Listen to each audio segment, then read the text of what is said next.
হযরত ইব্রাহিম আলাইহিস সালাতু ওয়াস সালাম তাদেরকে উদ্দেশ্য করে বলতেছে, কিছু মানুষ মাছের পূজা করতেছে, কিছু মানুষ গাছের পূজা করতেছে, আর কিছু মানুষ চন্দ্রের পূজা করতেছে, কিছু মানুষ সূর্যের পূজা করতেছে, কিছু মানুষ তারকারাজির পূজা করতেছে।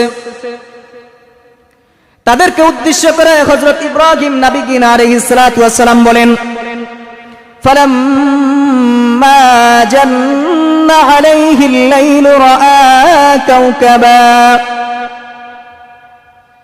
তোমরা যে তারকারাজির পূজা করো,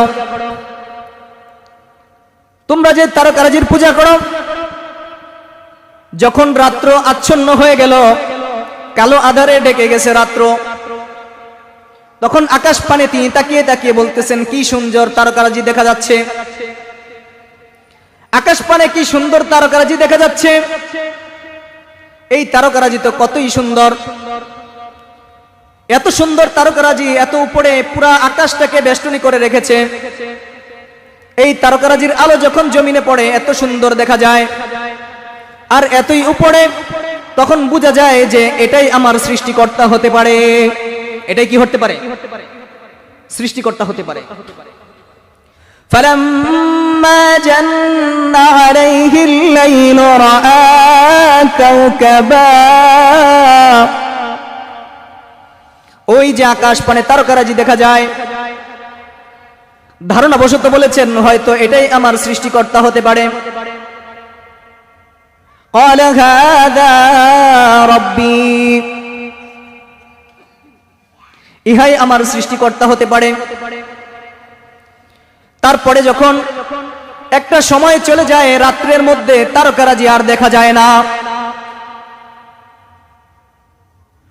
তারকারাজি আর দেখা যায় না, অস্তমিত হয়ে গেছে, পুরা আকাশ শূন্য হয়ে গিয়েছে, তারকারাজি আর দেখা যায় না। তখন হযরত ইব্রাহিম নবী আলাইহিস সালাতু ওয়াস সালাম বলেন, ফালাম্মা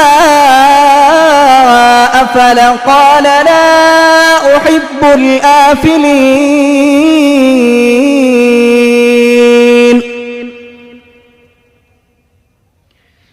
এই যেই তারকারাজি কিছু সময় দৃশ্যমান থাকে আবার অস্তমিত হয়ে যায়, এই তারকারাজি কিছু সময় দৃশ্যমান থাকে আবার অস্তমিত হয়ে যায়, এই তারকারাজি কখনো আমার প্রভু হতে পারে না, এবং তাকে আমি পছন্দ করলাম না, তাকে আমি ভালোবাসলাম না।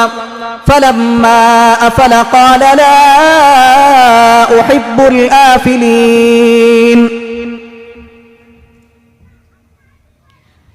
যেই স্রষ্টা কিছু সময় দৃশ্যমান থাকে আবার তারপরে অদৃশ্য হয়ে যায়, সে কখনো স্রষ্টা হতে পারে না। ঠিক কিনা? তার মানে এর নিয়ন্ত্রণকর্তা একজন আছে, এর নিয়ন্ত্রণকর্তা একজন আছে।